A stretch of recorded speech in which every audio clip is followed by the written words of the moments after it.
नियति जुनेजा जी। राधे राधे महाराज जी। महाराज जी, मुझसे किसी का भी प्रतिकूल व्यवहार सहन नहीं होता और मेरे मन में हमेशा ये डर बना रहता है कि कोई मेरे बारे में क्या सोचता है। ये निगेटिव बात है और ये तुम्हें दुख देगी, दुख के सिवा कुछ नहीं देगी। इसको छोड़ने की जरूरत है। अध्यात्म को स्वीकार करो, भगवान नाम जप करो और प्रतिकूलता को मुस्कुरा के सहना सीखो। कौन क्या कहता है इससे बेपरवाह रहो, तब तो आनंदित हो जाओगे। मेरे विषय में कौन क्या कहता है, अगर ये चिंतन बनाए रखोगे तब तो निगेटिव विचार आपको डिप्रेशन में पहुंचा देंगे। उसकी मौज, हम क्यों उसकी मौज में अपनी मौज मिलाए। हम तो अपनी मौज में रहना, अपनी मस्ती में। लोग अपनी मस्ती में रहना नहीं सीखते। लोग दूसरों के व्यवहार से दुख सुख का अनुभव करते हैं, इसीलिए फंसे रहते हैं। कोई कभी संसार में एक जैसा व्यवहार नहीं करता, कभी अनुकूल व्यवहार करता है, कभी प्रतिकूल व्यवहार करता है, क्योंकि द्वंद्व का नाम दुनिया है। ये अपने अपने मति के अनुसार चलेगी। हमको अपनी मस्ती में रहना। तुम्हारा मन आवे हमको अच्छा कहो, तुम्हारा मन आवे बुरा कहो। तुम्हारा मन है हम अच्छे या बुरे जैसे अपने प्रभु के हैं। जब तक आप प्रभु के नहीं बनोगे, जब तक आप जो प्रभु के हो, प्रभु के हैं, बनना क्या है, पर जब तक स्वीकार नहीं करोगे आपको, तो आप प्रभु को, और नाम जप नहीं करोगे, शास्त्र स्वाध्याय सत्संग नहीं करोगे, तब तक ज्ञान नहीं होता। तो अज्ञान की यही दशा है। लोग क्या कह रहे हैं, वो हंस रहा है किसी और बात को लेके, ये तो हमको देख के हंस रहा था। वो जल रहा है, वो नाना प्रकार के निगेटिव चिंतन से परेशान हो रहा है। ये सब ठीक नहीं है। कौन क्या कह रहा, छोड़ो, अपनी मस्ती में रहो और सहना सीखो। मनुष्य जन्म मिला है सहने के लिए। प्रतिकूलता सहो, मान सहो, अपमान सहो, दुख सहो, सुख सहो। सुख सहने का मतलब अभिमान ना आने पावे, और दुख सहने का मतलब शोक ना आने पावे, उदास ना होने पावे। मुस्कुराकर बड़े से बड़े दुख को पार करना, ये भगवान के भक्त का स्वरूप होता है। इसलिए भगवान के भक्त बनो, भगवान का नाम जप करो, भगवान की महिमा सुनो, तो तुम्हारा हृदय पवित्र होगा। पवित्र हृदय समता में आता है और अपवित्र हृदय विषमता में आता है। प्रथम अवस्थी जी। राधा वल्लभ श्री हरिवंश। श्री हरिवंश महाराज जी। महाराज जी, वेदों में कहा गया है एकोहम बहुश्यामा। महाराज जी, परमात्मा एक होकर अनेक रूपों में प्रकट होते हैं। महाराज जी, जब समस्त जीव परमात्मा के ही अंश हैं, तो जो भगवत स्वरूप अवतार होते हैं तथा हम जैसे सामान्य जीवों में तात्विक अंतर क्या है? क्या ये अंतर केवल बोध और चेतना की अवस्था है, अथवा अवतार के समय परमात्मा अपनी पूर्ण शक्ति और विशेष संकल्प के साथ प्रकट होते हैं? अंश और अंशी, ये सब अंश का अवतार है और वो अंशी का अवतार होता है। अंश पांच भौतिक शरीर लेकर जन्मता मरता है। अंशी चिदानंदमय अवतार लेकर प्रकृति को अधीन करके अपनी लीला करता है। अंश प्रकृति के अधीन होकर के कर्म करता है। अंशी प्रकृति को अधीन करके लीला करता है। भगवान जब जिस समय जैसी आवश्यकता होती वैसी सामर्थ्य धारण करके अवतरित होते हैं। अंश और अंशी में इतना अंतर है जैसे समुद्र और तरंग में। समुद्र और तरंग में, समुद्र से करोड़ों तरंगें उत्पन्न हो सकती हैं, लेकिन एक भी तरंग समुद्र उत्पन्न नहीं कर सकती। तरंग समुद्र में लय हो गई तो वो भी समुद्र ही हो गई, और समुद्र से ही उत्पन्न हुई थी, समुद्र का ही अंश थी। जब समुद्र में लीन हो गई तब समुद्र हो गई, नहीं तो तरंग नाम अलग है उसका। उसकी सामर्थ्य समुद्र जैसी नहीं है। समुद्र में अनंत तरंगे हैं, लेकिन एक तरंग समुद्र उत्पन्न नहीं कर सकती।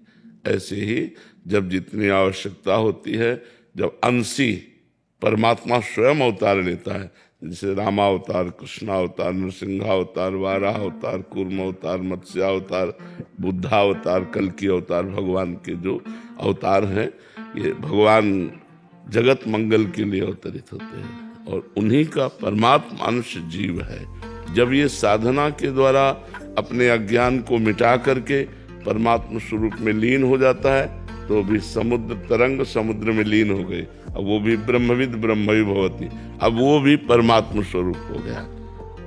लेकिन उसके अधीन प्रकृति नहीं है। बड़े बड़े ब्रह्म ऋषि हुए, उनके अधीन प्रकृति नहीं है कि वो जो माया को आदेश करे वही करेगा।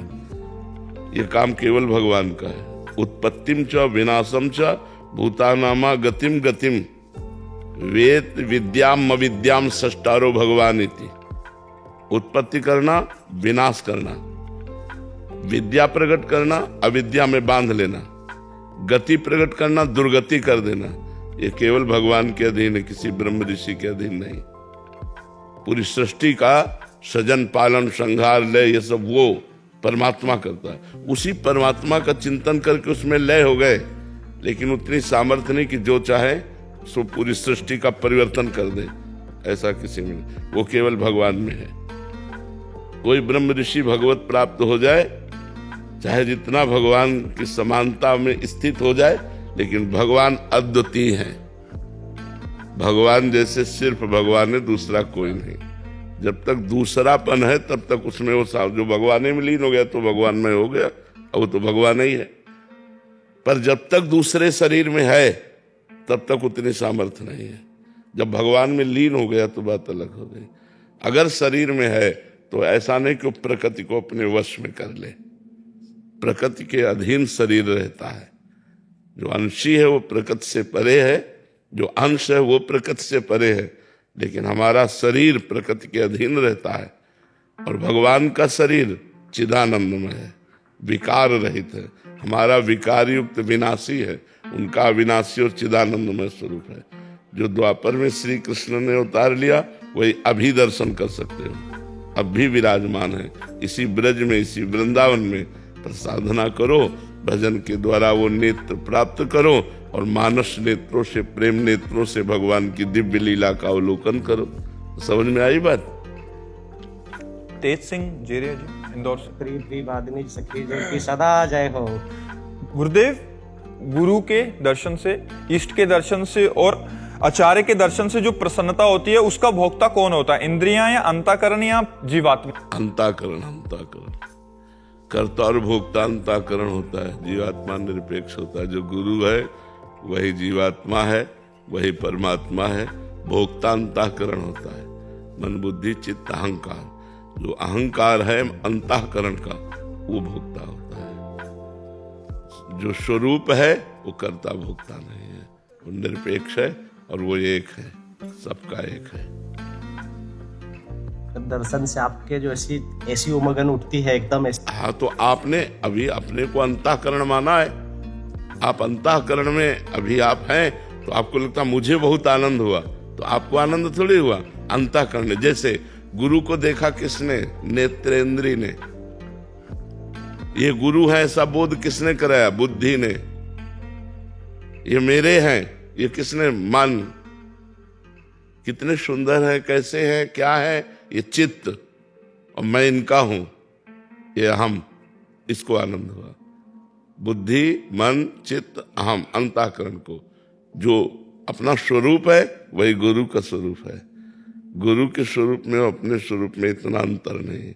जब शिष्य को बोध हो जाता है सही माने में, तो गुरु स्वरूप हो जाता है। वो जानत तुम्हें हो जाए, वो भगवत स्वरूप हो जाता है। तो ये अंतःकरण धर्म को कर्ता भोक्ता भाव है, तो अंतःकरण धर्म को आनंद का अनुभव होता है ये। और जब इसको अंतःकरण को लय कर दे तो स्वरूपानंद होता है। यहाँ गुरु विराजमान हो, वहाँ गुरु विराजमान हो, फिर अंतर नहीं, तो फिर शिष्य और गुरु में अंतर नहीं होता। जैसे गुरुदेव अगर इस ज्ञान में नहीं जाना है, इस ज्ञान की जगह प्रेम में जाना है, गुरु के तो प्रेम में अपने को भूल जाया जाता है। प्रेम में अपने को भूल जाया जाता है, केवल इष्ट रहता है। खूब ऐसा मन हो कि प्रियाजू की। हाँ, ये अभी प्रारंभिक दशा है ना। लेकिन जब सखी स्वरूप की प्राप्ति होती है तो सखी में मैं नहीं होता, सखी में श्यामा श्याम होते हैं। सखी का मन श्यामा श्याम, बुद्धि श्यामा श्याम, चित्त श्यामा श्याम, अहम श्यामा श्याम, सब श्यामा श्याम है। उसको ये नहीं रहता कि मैं अमुक हूं, ऐसा नहीं रहता। ये तो संबोधन के लिए कहा जाता है, ललिता जी, विशाखा जी, चित्रा जी। वो अहम शून्य केवल भगवत स्वरूप, प्रेम में बपू, प्रिया प्रीतम के सुख का मूर्तिमान स्वरूप, प्रिया प्रीतम के सुख का मूर्तिमान स्वरूप सहचरी। अब उस समय की स्थिति वाणी से तो वर्णन नहीं की जा सकती, वो तो मन और वाणी के अगोचर स्थिति है, वो स्वरूप है। तो साधन करते रहो, धीरे धीरे धीरे धीरे धीरे मानसिक जब सहचरी भाव आएगा तब उस स्थिति को समझ पाओगे। आराध्या जी। राधे राधे। राधे राधे महाराज जी। महाराज जी, अगर भक्ति अहंकार में बदल जाए तो उसे क्या कहें या क्या करना चाहिए? भक्ति ही नहीं है, वो भक्ति ही नहीं है, वो भक्ति नहीं थी, वो अहंकार से। भक्ति कभी अहंकार में नहीं बदलती, भक्ति का बदलना होता है दैन्य में। भक्ति सदैव दैन्य में बदलती है। वो भक्ति ही नहीं थी, पाखंड था, वो नाटक था, इसलिए वो अहंकार जनित दोष से युक्त है। नहीं तो भक्ति अगर आप स्वाभाविक शुरू करेंगे तो दैन्यता आनी प्रारंभ हो जाएगी, अहंकार नहीं। अहंकार जहाँ आता है वो भक्ति नहीं होती, वो भक्ति नहीं होती, भक्ति दूषित होती है। वो अगर वो भक्ति का आचरण भी करता दिखाई देता है तो बहुत बड़ा दोष है अहंकार। अहंकार अगर जहाँ भक्ति में आया तो भक्ति भक्ति नहीं रह जाती।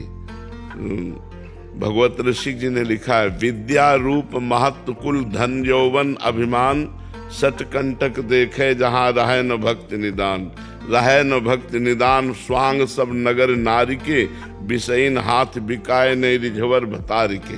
कह रहे हैं कि जहाँ विद्या का अहंकार, रूप का अहंकार, महत्व का, कुल का, धन का, यौवन का, ये साधना का अहंकार रहता है, वहाँ ये कांटे हैं मानो। इन कांटों पर हमारी भक्ति महारानी नहीं चलती। जिसके अहंकार रूपी हृदय में कांटे बिछे हुए हैं, इन कांटों पर भक्ति महारानी नहीं चलती। तो बोले फिर वो भक्त तो दिखाई देता है। बोले स्वांग सब नगर नारी के। नगर नारी कहते हैं वैश्या को। वैश्या जैसे पूरा श्रृंगार करती है तो अपने पति को रिझाने के नहीं, पर पुरुषों के। तो वो भक्त भरतार श्री हरि को रिझाने के लिए नहीं, विषयी पुरुषों को रिझाकर धन संपत्ति और मान प्रतिष्ठा प्राप्त करना चाहता है, वो भक्त नहीं है, वो पाखंड है। इसी को पाखंड कहते हैं। तो जहाँ ज्ञान वैराग्य भक्ति है वहाँ अहंकार नहीं है, जहाँ अहंकार है वहाँ ज्ञान नहीं है, वहाँ वैराग्य नहीं, वहाँ भक्ति नहीं है। अक्षत जी। राधे राधे महाराज जी। महाराज जी, आपके चरणों में कोटि कोटि प्रणाम। महाराज जी, शास्त्रों में संतों को पारस कहा गया है, जिनके स्पर्श मात्र से लोहा मतलब जीव सोना बन जाता है। महाराज जी, हम पूज्य भाई जी और पूज्य बाबा महाराज जैसे महाभक्त संतों के चरित्र सुनते हैं। आप स्वयं पारस मणि रूप में यहाँ विराजमान, और मैं एक लोहे के समान जीव आपके सानिध्य में बैठा हूँ। मैं नित्य नाम जप करने इसे का सानिध्य नहीं कहते, पास बैठने को सानिध्य नहीं कहते। एक दिन एक संत की सेवा में एक भगत थे, तो समझते थे सिद्ध पुरुष है, जिस दिन कृपा करेंगे हमें धनी बना देंगे, धन की लालसा से। तो एक दिन कहा, बेटा तुम क्या चाहते हो? उनका गुरुजी वास्तविक हृदय की बात है, हम धनी बनना चाहते हैं। कहा ठीक है, मैं यमुना स्नान करके आता हूँ, हमारी कुटिया में पारस मणि रखी, मैं वो तुम्हें दे दूंगा। वो यमुना स्नान करने गए। अब उनको व्याकुलता बढ़ी, पूरी कुटिया में पारस मणि ढूंढ डाली कि कहाँ है पारस मणि। लौट के आए, उनका गुरुजी पारस मणि तो कुटिया में है नहीं। बोले वो डिबिया में रखी है ना सामने, लोहे की डिबिया में, लोहे की डिबिया में पारस मणि रखी। तो उनका गुरुजी काहे को मजाक करते हो? पारस मणि के स्पर्श से लोहा तुरंत सोना बन जाता है। अगर डिबिया में पारस मणि रखी होती तो सोना ना बन जाती। बोले लाओ इधर। लाए तो रुई में रखी हुई थी, बीच में रुई का पर्दा था, रुई के ऊपर पारस मणि और वो डिबिया में रखी थी। रुई जो हटाई, पारस मणि छुआ, सोना बन गया। तो जब तक अपना अहंकार है, तन मन धन वाणी आदि को समर्पित नहीं किया है, तब तक पारस मणि का स्पर्श नहीं कहा जा सकता। जहां स्पर्श हुए तो जो वही सोई तुम बन गए। पारस मणि और संत में इतना अंतर है कि पारस मणि स्वर्ण बना देती है और संत पारस मणि बना देता है। अपने से छू जाए तो आप उस शरीर से चाहे सब कीन्हा, आप उस शरीर अपने समान बना देते हैं। पारस मणि तो स्वर्ण बना देती है, लेकिन संत अपने समान बना देते हैं। ऐसा संत और पारस मणि में अंतर है। कुश जी दिल्ली से। राधे राधे महाराज जी। महाराज जी, मैं आपकी कृपा से आपके बताए और समझाए मार्ग पर चलने का प्रयास कर रहा हूं, परंतु मैं अपने निजी जनों को उनकी छोटी से छोटी भूल पर भी अपने आप उनको टोकने लग जाता हूं। फिर कुछ दिन बाद वही गलती मेरे से खुद से हो जाती है और मैं गिर जाता हूं। फिर मन में बहुत जलन होती है, भजन में बाधा होती है। नाम जप करो, नाम जप करो, अध्यात्म शक्ति बढ़ाओ। जितना अध्यात्म शक्ति बढ़ाओगे उतना ही आपकी बुद्धि काम करेगी ठीक, और ठीक बुद्धि काम करेगी तो सब छोटी छोटी बातों से आप ऊपर निकल जाएंगे। वो हमारे लिए क्या सोच रहा है, वो हमारे लिए क्या कर रहा है, नाना प्रकार के निगेटिव विचारों की धाराएं चलती रहती हैं, जिसमें कभी चिंता, कभी शोक, कभी हर्ष, कभी ऐसे। कब तक हम इन छोटी छोटी माया के विकारों में बंधे रहेंगे? थोड़ा ऊपर उठो। ये समुद्र है, चिंताओं का समुद्र है। चिंताओं के समुद्र से पार होना है तो जहाज पे बैठ जाओ। नानक नाम जहाज है, चढ़े से उतरे पार। नाम रूपी जहाज में बैठ गए, चिंता शोक समुद्र संसार से पार हो गए। खूब नाम जप करो, देखो आप में कितना ज्ञान जागृत होता है। आपकी बुद्धि कैसी परम पवित्र सब विकारों को हटाती चली जाएगी। और नाम जप नहीं तो बातों से माया नहीं विजय की जा सकती। बातों से माया पर विजय प्राप्त नहीं की जा सकती, ये बहुत प्रबल है। भजन बल से विजय प्राप्त की जा सकती है। तो रोज नियम बनाओ, 10,000 नाम, 20,000 नाम, 30,000 नाम ऐसे काउंटर से गिन करके जपो। तो एक हमें खुशी होगी कि कल हमने 15 जपा था, आज 16 जपा, आज 16 जपा, कल 17 जपूंगा। तो ऐसे जब हम नाम जब बढ़ाते हैं तो हमारे अंदर अध्यात्म शक्ति बढ़ती है, और उस अध्यात्म शक्ति से ही हम माया पर विजय प्राप्त करते हैं। पीयूष वर्मा जी। राधे राधे महाराज जी। राधे राधे महाराज जी। महाराज जी, जब भगवान सब भक्तों के लिए समान है, तब दर्शन के समय अलग अलग प्रकार के अनुभव या अवस्थाएं या व्यवस्थाएं आपकी मांग, आप जैसी मांग करोगे वैसा। आपको भगवान मेरी माँ के रूप में आओ, भगवान जगदम्बा बन गए, दुर्गा बन गए। जब जहां जैसे भक्तों ने मांग की या भक्तों को आवश्यकता हुई, भगवान वैसा रूप धारण कर लिए। अब प्रहलाद जी के लिए भयंकर रूप की आवश्यकता थी, क्योंकि भयंकर बलवान त्रिभुवनपति हिरण्यकश्यप, तो नरसिंह रूप धारण किया, फाड़ के फेंक दिया। जब जिस समय भक्त को जो आवश्यकता पड़ी या जैसी भावना रही, भगवान ने वैसा रूप धारण कर लिया। जाकी रही भावना जैसी, प्रभु मूरत देखी तिल तैसी। जैसे हम भावना से युक्त होते हैं वैसे ही हमें भगवान दिखाई देते हैं, या जैसी भक्त को आवश्यकता पड़ी भगवान वैसा रूप धारण कर लेते हैं। इसमें भगवान वो एक ही है, लेकिन हम जैसा रूप चाहेंगे वैसा रूप। सर्वांतर्यामी सर्वशक्तिमान भगवान है ना, तो हमारी भावना है कि भगवान काश अगर हमारे बालक होते। तो देखो नंद यशोदा के बालक बने, देवकी वसुदेव जी के बालक बने, कौशल्या दशरथ जी के बालक बने। भगवान हमारे यार होते तो भगवान कितने उपासकों के मित्र बने। भगवान मेरे पिता होते जो हमें प्यार करते, तो भगवान पिता की तरह प्यार करेंगे। जैसा हम भाव करें वैसा भगवान है। भगवान कैसे? हमारी भावना जैसी वैसे भगवान। भगवान को आज तक कोई ये नहीं कह पाया कि भगवान इतने और ऐसे, क्योंकि इतने नहीं कह सकते, अनंत है। ऐसे नहीं कर सकते क्योंकि सर्वरूप है। तो जैसी तुम भावना करोगे वह निराकार तो निराकार, साकार तो साकार, सगुण तो सगुण, निर्गुण तो निर्गुण। जैसे तुम चाहो वैसे साक्षात्कार कर लो। भगवान कैसे? जैसे तुम चाहोगे वैसे। समझ पा रहे हो आप? जिंदर कौल जी पटियाला से। राधे राधे महाराज जी। महाराज जी, 1993 से नाम सिमरन वाहेगुरु जी का सिमरन करती हूँ, अंदर चलता भी है, पर अभी तक भगवत प्राप्ति नहीं हुई। क्या? अरे जन्म जन्म लग जाते हैं। अभी पहले विकारों को नष्ट करने की सोचो, कोई विकार ना रहे। हमारा काम केवल एक है कि 24 घंटे में निरंतर भगवत स्वरूप का स्मरण। उन्हीं को श्री कृष्ण कहते हैं, उन्हीं को वाहेगुरु कहते हैं, उन्हीं को परमात्मा कहते हैं, उन्हीं को ब्रह्म कहते हैं। अलग अलग भावों से उच्चारण होता है। ज्ञानी जन ब्रह्म कहते हैं, योगी जन परमात्मा कहते हैं, भक्त जन भगवान कहते हैं। जो गुरु साहब के महा करुणा में पल रहे हैं वो सब वाहेगुरु वाहेगुरु उसी परमात्मा को कहते। कोई दूसरा थोड़ी, एक ही परमात्मा है, वही अकाल पुरुष है, वही परम पुरुष है। तो जब हम ये नियम ले लें कि हमारा एक काम है कि चिंतन नहीं छूटना चाहिए। अब आप इस कसौटी पे कसो अपने को, और इतनी व्याकुलता हो जाए जब वाहेगुरु की प्राप्ति की कि जैसे प्यासे हम हों, हमें कोई रबड़ी पिलावे तो हमें लगेगा पानी पिलाओ, रबड़ी नहीं। जैसे हमें श्वास चाहिए, जल में डुबो देने पर हमें श्वास, ऐसे हमें परमात्मा चाहिए। जब ऐसी व्याकुलता हो जाएगी तब मिल जाएंगे। जब हमारी इतनी व्याकुलता होगी कि अब हम परमात्मा के बिना जिया नहीं जाता, तो वो तुम्हारे अंदर ही बैठे हैं, वो तुम्हारी व्याकुलता को देख रहे हैं और वो निश्चित तुम्हें प्राप्त हो जाएंगे। तुम्हें कहना नहीं पड़ेगा। अभी अपनी कमी को ठीक करो, अपनी चाहतों को मिटाओ। जब सब चाहतें मिट जाती हैं, एक चाहत रह जाती है परमात्मा की, और उस चाहत में हम परम व्याकुल हो जाते हैं, तब भगवान का दर्शन होता है, तब भगवान की प्राप्ति होती है।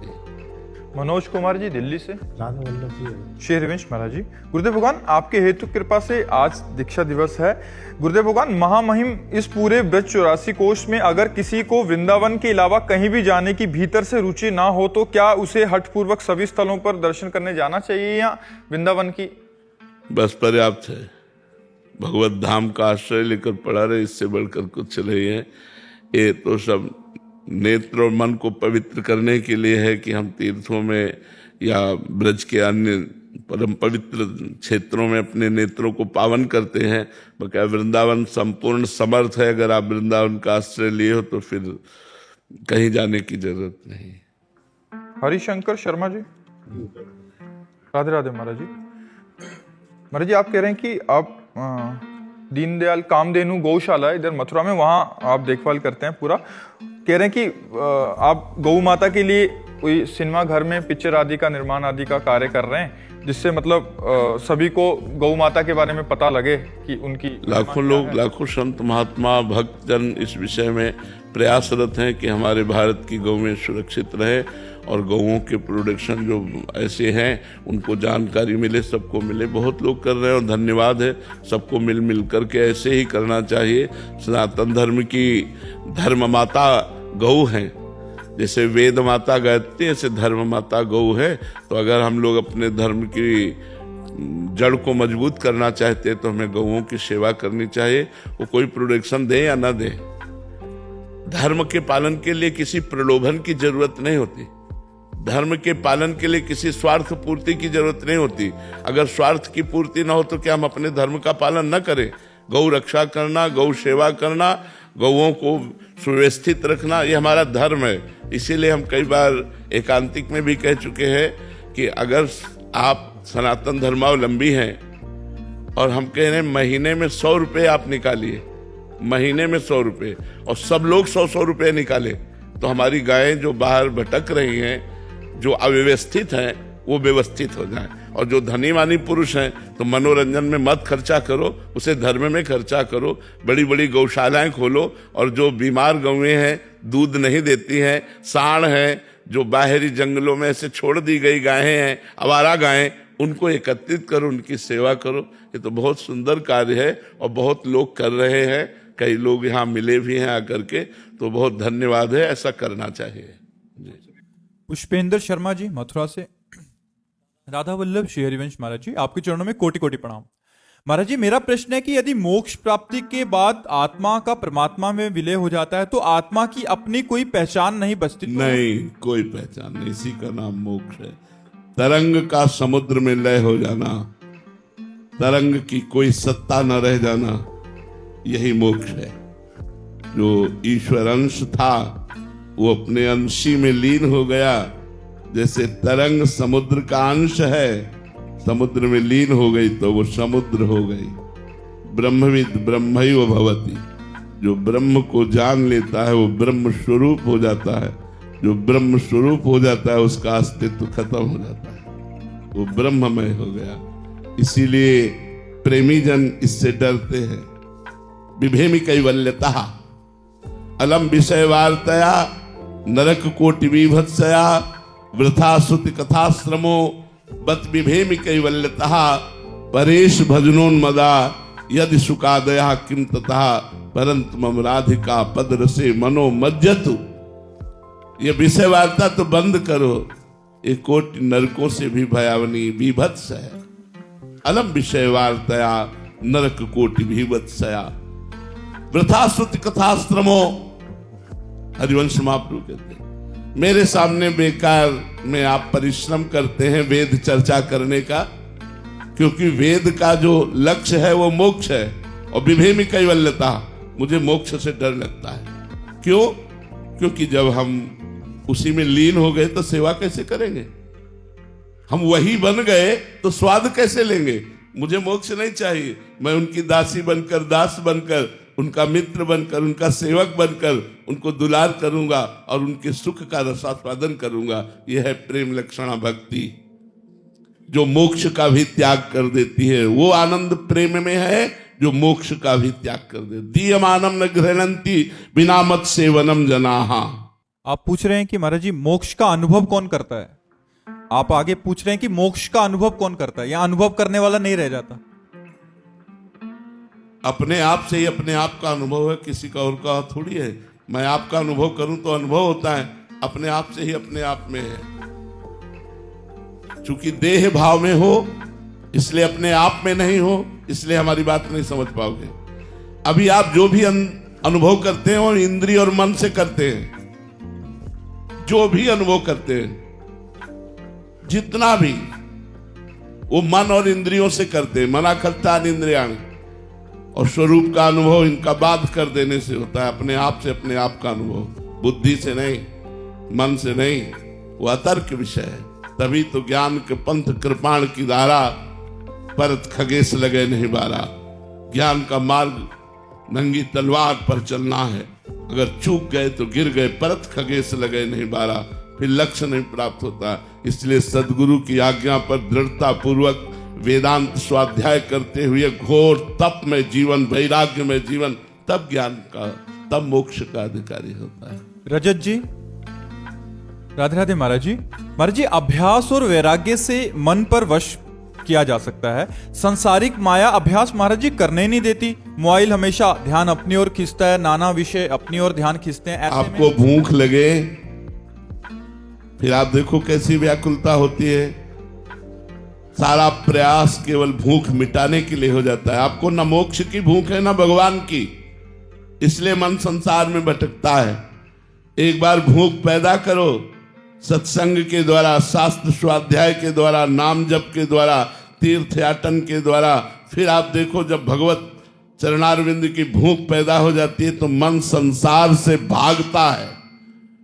वही मन जो विषयों को सुख मानने लगा, वही मन जब परमात्मा में फिर अभ्यास के द्वारा लगाया गया तो ये बर्दाश्त नहीं करता कि मैं और कुछ बोलूं, मैं और कुछ देखूं, मैं और कुछ सुनूं।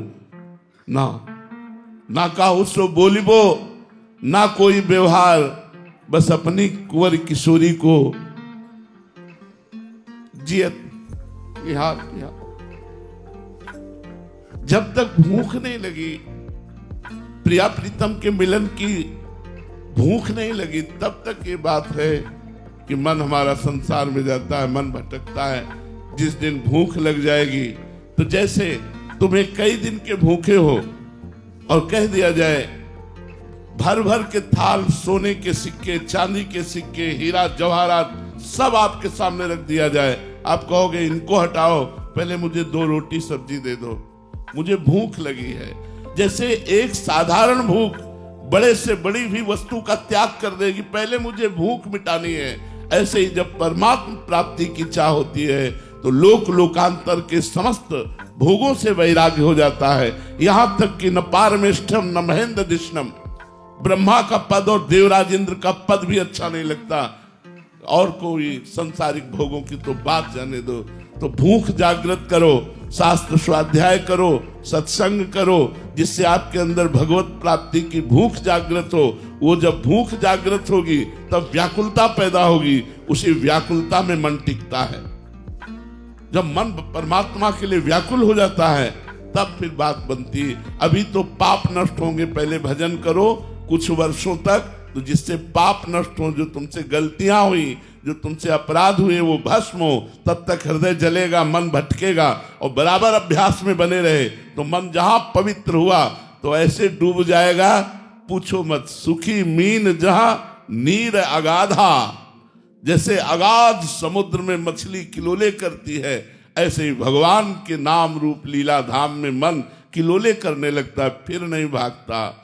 जैसे बड़ा सरोवर मिलने पर छोटे गड्ढों की याद नहीं आती, जैसे समुद्र मिलने पर फिर उस सरोवर की याद नहीं आती, ऐसे ही भगवान की प्राप्ति होने पर फिर त्रिभुवन का कोई सुख उसे परास्त नहीं कर सकता। हाँ, यदि अहंकार अभी बकाया रह गया है भगवत साक्षात्कार होने पर भी, तो भगवान की कोई ऐसी लीला हो सकती है जिससे उसके अहंकार का नाश हो, अन्यथा भगवत साक्षात्कार किए हुए महापुरुष को कोई भी परास्त नहीं कर सकता।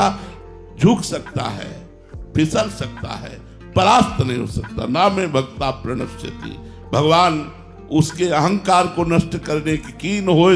जैसे गरुण जैसे महाज्ञानी, गरुण महाज्ञानी गुण राशि भगवान के वाहन, तो कीन हो इस कबहू अभिमाना, शोक हो वंचा कृपा निधाना। कभी अभिमान किया होगा तो भगवान उसी अभिमान को मिटाना चाहते हैं, वो लीला बात अलग है। नहीं, भगवत साक्षात्कार, भगवत अनुरागी मन विषय लंपट नहीं होता। बबीता जी दिल्ली से, राधे राधे महाराज जी। महाराज जी, वो कौन सी सूक्ष्म रेखा है जिसे ध्यान में रखकर हम महत्वाकांक्षाओं को परमार्थ की ओर ले जाने वाली निष्काम सेवा में बदल सकें, जीवन और मृत्यु के भय से मुक्त होकर शाश्वत शांति प्राप्त कर? चिंतन, चिंतन, चिंतन न छूटने पावे। तदर्पिता अखिलाचारिता तद विस्मरणेन परम व्याकुलते थी। समस्त आचरण भगवान को समर्पित हो, जरा सा भी भगवत विस्मरण होने पर व्याकुलता पैदा हो जाए, ऐसी व्याकुलता जैसे मछली को जल से निकालो तो प्राण छटपटाने लगते हैं, ऐसे हम व्याकुल हो जाएं यदि एक क्षण के लिए भी भगवान को भूले। अगर हम ये लक्ष्य रखेंगे, ये बिंदु रखेंगे, तो हमें शाश्वत शांति मिल जाएगी, मोक्ष मिल जाएगा, परमात्मा प्रेम मिल जाएगा, जो भी चाहेंगे लोक लोकांतर का सब कुछ मिल जाएगा। पर हमारा लक्ष्य बने कि हम नाम ना भूले, हम प्रभु को ना श्वासा श्वासा नाम जपे दुविधा रहा न कोई। जो रोज नाम जप करता है, निरंतर नाम जप करता है, उसमें दुविधा नहीं रहती, वो निश्चित भगवत प्राप्त हो जाता है। जब भगवान मिल गए तो फिर ये माया मिलने की क्या, माया तो पीछे डोलती है भक्तों के पीछे। माँ की तरह माया भक्तों का पोषण करते हुए पीछे डोलती, वो शोषण नहीं करती। शोषण उसका करती है जो अहंकार पूर्वक माया का भोग करना चाहता है। इसलिए वो सूक्ष्म रेखा है भगवत चिंतन। अनन्य चेता सततम यो माम स्मृति नित्यशः तस्याहम सुलभा पार्थ नित्य युक्तस्य योगिना। जो मेरा अनन्य चिंतन करता है मैं उसे सुलभ हो जाता हूँ। अनन्य चिंतन, अन्य चिंतन ना हो, एकमात्र भगवान का निरंतर चिंतन, बस आप सिद्ध हो गए, भगवत प्राप्त हो गए। इसी के लिए पूरा जीवन प्रयास किया जाता है, अभ्यास किया जाता है। अनिल भल्ला जी गुरुग्राम से, राधे राधे महाराज जी। महाराज जी, यदि हम स्थूल शरीर से अच्छा या बुरा कर्म करते हैं तो वो हमारे संचित कर्म या प्रारब्ध बन जाता है, लेकिन क्या ये नियम हमारे सूक्ष्म एवं कारण शरीर पर भी लागू होता है? हाँ, कर्म का प्रेरणात्मक स्वरूप तो कारण है, निर्णयात्मक स्वरूप अंतःकरण सूक्ष्म शरीर है, और क्रियात्मक स्वरूप स्थूल शरीर है। तो तीनों तो जुड़े हुए हैं ना। जैसे कोई भी संकल्प बनेगा सूक्ष्म शरीर में, मन में, तो स्वभाव से बनता है संकल्प। बोले बड़ा राक्षसी स्वभाव का आदमी है, कैसे क्रूर कर्म करता है। तो स्वभाव, संकल्प और क्रिया तीनों एक से जुड़े हुए कनेक्शन है। स्थूल सूक्ष्म कारण तीनों से जुड़ा हुआ है। सतोगुणी स्वभाव तो सात्विक संकल्प सात्विक क्रिया, रजोगुणी स्वभाव तो राजसिक संकल्प राजसिक क्रिया, तमोगुणी स्वभाव तो तामसिक संकल्प तामसिक क्रिया।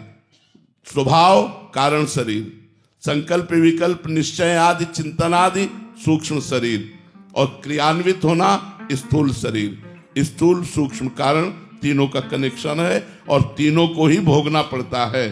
सुख दुख या जैसा भी तीनों को भोगना पड़ता है। कल्पना जी कानपुर से, राधे राधे महाराज जी। महाराज जी, मेरा प्रश्न है कि मैंने गुरु दीक्षा नहीं लिया, लेकिन मैं राधा नाम का जाप करती हूँ, तो क्या मुझे इसका फल मिलेगा? सुना है बिना गुरु से सारी पूजा।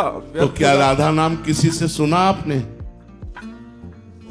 राधा नाम सुना ना किसी से, तो क्या वो गुरु नहीं है जिसने राधा नाम सुनाया आपको? मानने का ही तो खेल है केवल। मानो ना तो कंठी बंधवाने से गुरु थोड़ी होता है। मानने से हमने मान लिया कि राधा नाम हमको इन्होंने दिया, ये हमारे गुरु और राधा नाम मेरा मंत्र, हो गया काम। मानने से ही है, हम मान ले। किसी भी संत, अगर आप कोई भी नाम जप करते हैं तो कोई ना कोई संत बोला, तो संत बोला तो हम उस संत को गुरु मान लेते हैं और नाम को मंत्र मान लेते हैं और खुद जप करते हैं, हमारा परम कल्याण हो जाएगा। पूर्वी जी, राधे राधे महाराज जी। महाराज जी, यदि कोई इंसान पाठ पूजा बहुत करता है परंतु दूसरों का दिल दुखाता है और दूसरा इंसान पाठ पूजा नहीं करता, दोनों अलग अलग हैं। एक पाठ पूजा करता है लेकिन दूसरे का दिल दुखाता है, तो पाठ पूजा सच्चिदानंद की है, उसका नाश नहीं होगा, लेकिन दिल दुखाने का उसे दंड मिलेगा। लेकिन जो किसी का दिल नहीं दुखाता पर पाठ पूजा नहीं करता, तो जीवन तो व्यर्थ ही जा रहा है ना। जीवन सच्चिदानंद से थोड़ी जुड़ गया, व्यर्थ समय नष्ट कर रहा है। हमारा जीवन भगवान का स्मरण, भगवत लीला कथा श्रवण, परोपकार और सत तीर्थयाटन, इनके द्वारा हम अपने शरीर को पवित्र करें, मन को पवित्र करें, परमात्मा चिंतन करें, इसके लिए मिला है। आप भजन नहीं करते लेकिन किसी का दिल नहीं दुखाते, तो जीवन तो व्यर्थ ही जा रहा है ना। जीवन कोई सार्थक थोड़ी हो रहा है। हाँ, आप गलत नहीं कर रहे हैं लेकिन आप सही भी तो नहीं कर रहे। सही क्या है? मनुष्य जन्म का लक्ष्य भगवत प्राप्ति, साधन धाम मोक्ष कर द्वारा, पाए न जे परलोक संहारा, सो परत्र दुख पावई, सिर धुनि धुनि पछताए, काल कर्म ईश्वर मिथ्या दोष लगाए, जो न तरह भवसागर असमाज नर पाए, स्वत निंदक मंदमति आत्महनन गति जाए। वो आत्महत्यारा है जो मानव शरीर प्राप्त करके उन्नति नहीं करता। उन्नति मतलब अब हमारे ऊपर लोक है, स्वर्ग लोक, महरलोक, जनलोक, तपलोक, ब्रह्मलोक, वैकुंठ लोक, गोलोक, साकेत, कैलाश। हमको मृत्यु लोक से साधना करके उत्तम लोकों की प्राप्ति करनी है। साधना नहीं करते तो मनुष्य जन्म को तो व्यर्थ ही व्यतीत कर रहे हो। हाँ, अपराध नहीं कर रहे हो इसलिए नरक नहीं जाओगे, लेकिन मनुष्य जन्म को व्यर्थ कर दिया तो किसी भी योनि में जा सकते हो। मनुष्य बनने का अधिकार तो आपने व्यर्थ कर दिया ना। मनुष्य जन्म का अधिकार है साधना करके, तपस्या करके, कष्ट से कर उस परमात्मा को प्राप्त करना, उत्तम गति को प्राप्त करना। राधे राधे महाराज जी। महाराज जी, छात्र दशा में रह के पढ़ाई और कैरियर के लिए प्रयत्न कर रहा हूं। मन में आसक्ति और काम वासना से मेरा मन बहुत विचलित हो जाता है। ब्रह्मचर्य का संकल्प करके भी वो बार बार टूट जाता है, तो उसका संकल्प और अपने इष्ट के प्रति आस्था और विश्वास कैसे? नाम जप। जब तक श्री हरिवंश नाम बल लहो, अपने मन भाई सब कहो, रहो शरण हरिवंश की। आचार्य गुरुदेव की शरण लेकर जब नाम जप करते हैं, उसी बल से हम इन शत्रुओं को परास्त कर देते हैं। नहीं, जरा सा चूक जाए तो छाचित्त गिरा देते हैं। ये कोई साधारण नहीं है, भागवतिक बल से संपन्न है। काम क्रोध आदि और संपूर्ण चराचर जगत इससे व्यथित है, कोई एक व्यक्ति नहीं, जितने बैठे सब व्यथित हैं। वही बच पाया है जो अपने मन को संभाल संभाल कर कदम कदम पे प्रभु में लगा रहा है। वो उतनी देर, जितनी देर लगा रहा है उतनी देर ही बच पा रहा है। जहां छोड़ा फिर गिरा देंगे, जहां थोड़ा सा मनोरंजन की भावना आई तो फिर गिरा देंगे इनको। जब तक हम, जैसे हमको एक परमहंस जी मिले थे, श्री ओंकारानंद सरस्वती जी नजफगढ़ में, तो जब हम वही 16-17 वर्ष के थे तब उन्होंने कहा, बेटा संत तो बन गए हो पर जीवन निर्वाह संत वेश में पूरा करना बहुत कठिन है। बड़े बुजुर्ग संत थे, 90-95 वर्ष के। उन्होंने कहा, बेटा जैसे बंदर सर्प को पकड़ता है तो पेड़ की डाली पर उसका मुंह रगड़ता है, फिर कान में लगा के देखता है, अगर सूं जरा सी भी आवाज आई फिर रगड़ता है। ऐसे साधक को अपने मन को रगड़ना चाहिए। अगर थोड़ा भी मन विषय अभिलाषी है तो फिर उसे रगड़ना चाहिए। तपस्या के द्वारा विषयी मन को मार देना चाहिए और निर्विषयी मन को बनाकर परमात्मा में लगना चाहिए। तो पूरी लड़ाई लड़ते लड़ते लड़ते लड़ते कभी न कभी तो हम विजय प्राप्त करेंगे ही, पर हमें लड़ाई नहीं छोड़नी है, हमें संकल्प नहीं छोड़ना है, हमें गलत कामों के छोड़ने का संकल्प करना है। अगर हम गिर जाते हैं तो फिर खड़े होते हैं, फिर संकल्प बनाते हैं। बहुत जन्म ऋषि मुनि साधना करके तब इस माया पर विजय प्राप्त करते हैं। अगर हम इसी जन्म में कलयुग की कृपा से कलयुग की कृपा से। कलयुग समयुग आन नहीं, जो नर कर विश्वास। कलयुग के समान कोई महान युग नहीं, क्योंकि इस युग में जो 10-10 हजार वर्ष तक तपस्या करने का फल मिलता था, वो कुछ दिनों में मिल जाता है। चंद दिनों में तपस्या करने पर मिल जाता है, क्योंकि हमारी आयु ही 70, 80, 90। वहां 10,000 वर्ष तो तपस्या करते थे, यहां तो आयु ही 70, 80, 90 है। तो कलयुग की कृपा से यदि हम अभ्यास और साधना ठीक करें तो कम समय में उन ब्रह्म ऋषियों से देखते हुए जो 10-10 हजार वर्ष तक, 60-60 हजार वर्ष तक, अब देखो बड़े बड़े ऋषि मुनियों ने कितनी भारी भारी तपस्या करके इन दोषों पर विजय प्राप्त की। आज हम भगवान नाम कीर्तन, भगवान नाम जब, भगवत कथा, साधारण जीवन व्यतीत करते हुए असाधारण स्थिति को प्राप्त हो रहे हैं। तो कलयुग की कृपा नहीं तो और क्या है। तो हम कलयुग की कृपा से इसको दोषी ही ना ठहराएं, ये बड़ा कृपावान भी है। इसकी कृपा से कम समय में साधना तीव्र गति से गुरुदेव के चरणों का आश्रय लेकर यदि करें तो मन बहुत जल्दी निर्विकार हो जाए। तो हमको नाम जप बढ़ाना चाहिए, सत्संग सुनना चाहिए, और जहां से हमारा आचरण बिगड़े वहां से दूरी बनानी चाहिए। ऐसे लोगों से, मोबाइल के उन दृश्यों से, ऐसे मित्रों से हमें दूर हटना चाहिए जो हमको गलत की तरफ प्रेरित करते हैं, तो हम फिर निकल पाएंगे। संजय जी, राधे राधे महाराज जी, आपके चरणों में कोटि कोटि प्रणाम। महाराज जी, मेरी जो साधना हो रही है वो ईश्वर प्राप्ति के लिए है या मेरे स्वयं के उद्धार के लिए है? दोनों बातों में आप देख लीजिए, आप अपना उद्धार चाहते हैं या ईश्वर प्राप्ति चाहते हैं, वो तो आपके अंदर की बात है। अगर आप कहे कि मैं संसार से मुक्त हो जाऊं तो आप अपने उद्धार के लिए कर रहे हैं। अगर यह है कि एक बार प्यारे को भर नेत्र देखूं तो भगवत प्राप्ति के लिए है, एक बार देखूं मेरा प्रभु कैसा है, इतना सुना है और मैं उसका हूं, तो एक बार तो देखूं कैसे है श्याम सुंदर, कैसी है प्रियाजू। ये लगन लग जाना भगवत साक्षात्कार की है। और मैं ऊब गया इस संसार के मरण जन्म चक्र से, अब मैं मुक्त होना चाहता हूं। ये अपने उद्धार की बात है, दोनों में पहचान लो आपके हृदय में क्या है। जय कलवानी जी, राधे राधे महाराज जी। महाराज जी, अगर मुझे साधना करते हुए अभी शांति या रस या कोई अनुभव ना हो रहा हो तो महाराज जी अभी मेरी साधना में? हाँ, बिल्कुल बिल्कुल निश्चिंत रहना चाहिए। यदि साधना करते हुए कुछ भी अनुभव नहीं हो रहा है, लेकिन पापाचरण नहीं होना चाहिए, कोई गलत कार्य नहीं होना चाहिए, शास्त्र विरुद्ध कार्य नहीं होना चाहिए, तो वो प्रोसेस हो रहा है। वो आपके पाप कर्मों का, जन्म जन्म के जो पाप कर्म है उनका नाश करके वो आपको आगे बढ़ा रहा है। जैसे बढ़िया लिफ्ट हो तो चलते समय पता चलता है कि चली, और अगर नंबर ना देखो तो पता ही नहीं चलता कि फ्लोर पर फ्लोर हम क्रॉस करते चले जा रहे हैं। ऐसे ही ये भगवत कृपा लिफ्ट है साधना। जब हम साधना करते हैं तो बहुत काल तक हमें पता ही नहीं चल पाता कि हम किस फ्लोर पर आ गए। वो तो जब कोई संत महात्मा व्याख्या करते हैं उस स्थिति का, और वो हम अपने अंदर देखते हैं तो आनंद आता है कि आज हमारे अंदर भगवत कृपा से ऐसी स्थिति है। इसलिए ये तो कोई समझे ही ना कि मुझे कोई लाभ नहीं मिल रहा साधना करने से। साधना अपना काम कर रही है, वो आपके पापों का नाश, आपके दुख को मिटा रही। आपको समझ में आवे या ना आवे, जब आपका फ्लोर का दरवाजा खुलेगा तो आपको समझ में आ जाएगा कि मैं किस फ्लोर में आ चुका हूं, भक्ति की किस ऊंची भूमिका में आ चुका हूं। आपको साधना में ही रति रखनी है, परिणाम में नहीं।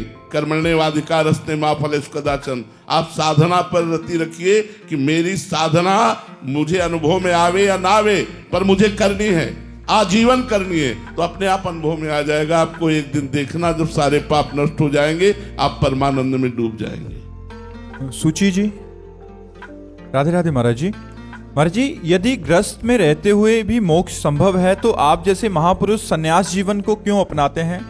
भगवान ने सृष्टि में एक नहीं रचा, अनेक रचा है। एक नहीं रचा, अनेक रचा है।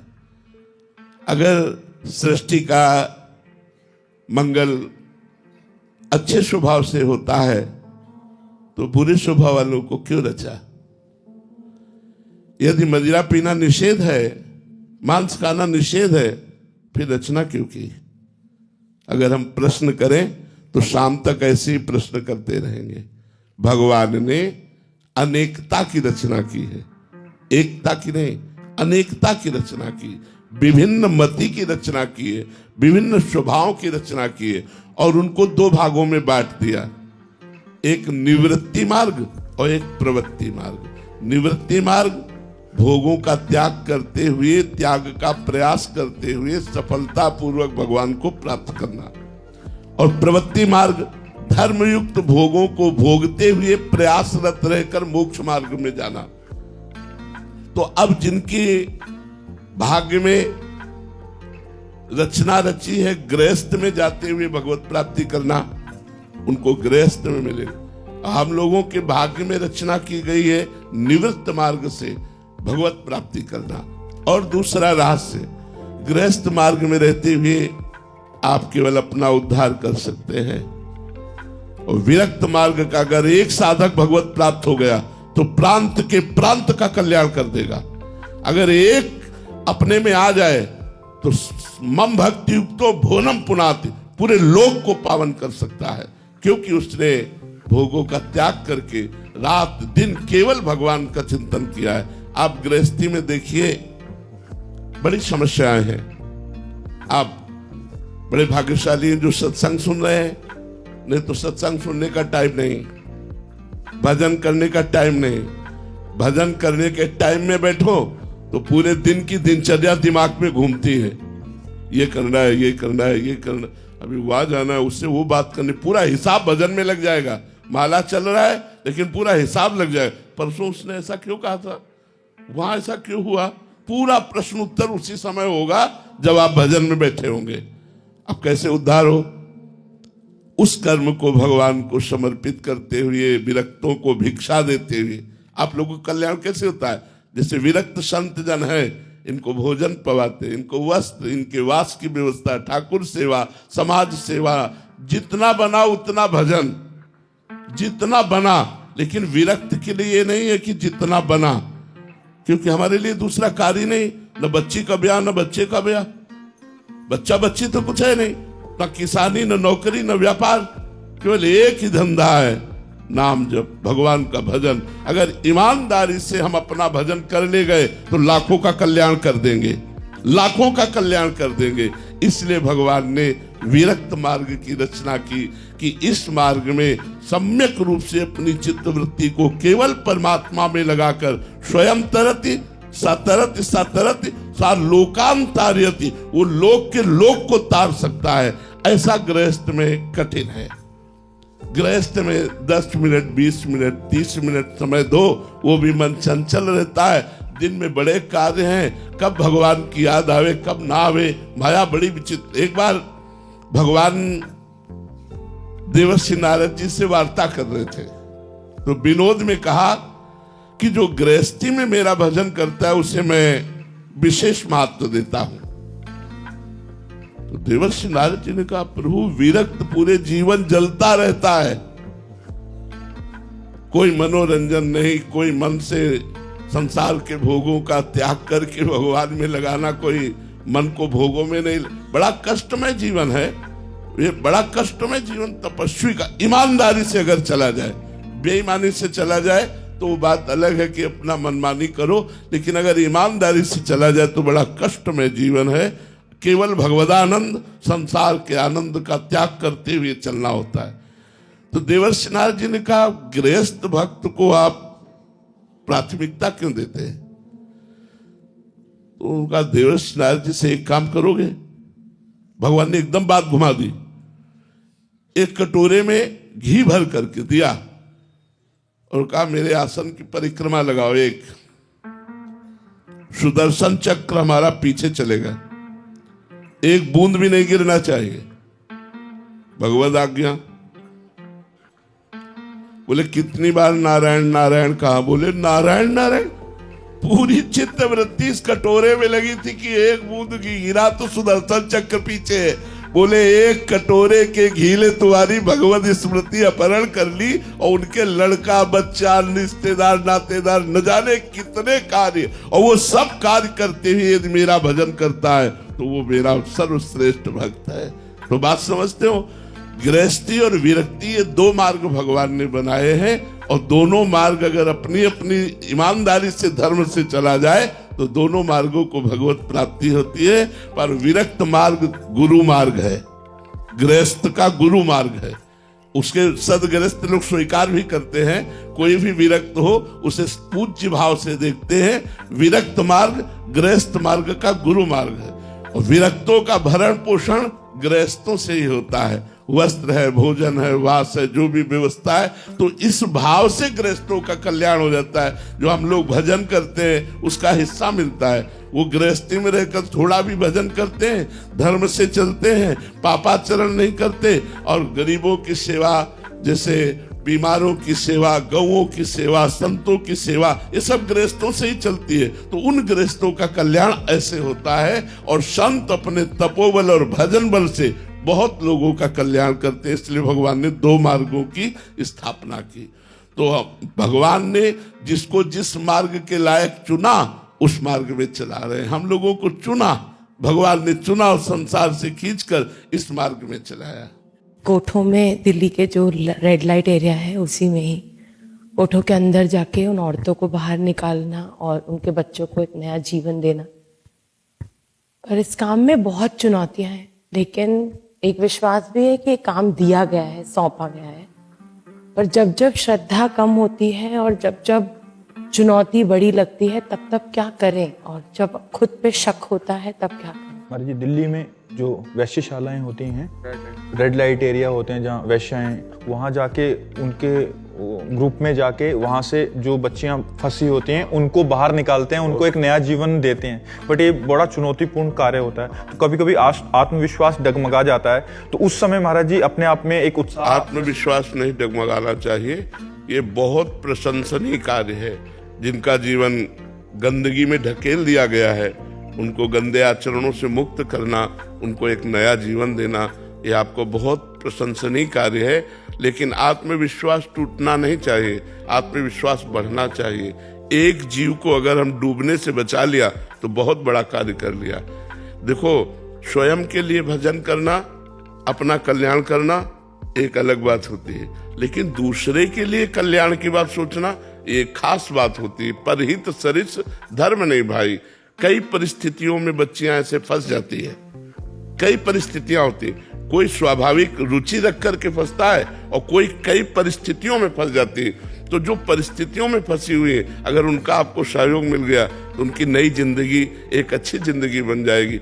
बहुत सुंदर है, प्रशंसनीय कार्य आप कीजिए और राधा नाम जप कीजिए, जिससे आपका आत्मबल कभी टूटे ना, आत्मबल बना रहे। आप लड़ती रहिए, आपकी रक्षा में भगवान है। जो दूसरों का परोपकार करता है सबसे बड़ा कार्य है। हम बहुत हृदय से प्रसन्न हुए इस बात को सुनकर, क्योंकि गंदे आचरणों में लिप्त, ऐसे आचरणों में लिप्तों को बचा करके भगवान की कृपा से संसार के अच्छे मार्ग में देना, ये बहुत बड़ा कार्य, बहुत बड़ा कार्य।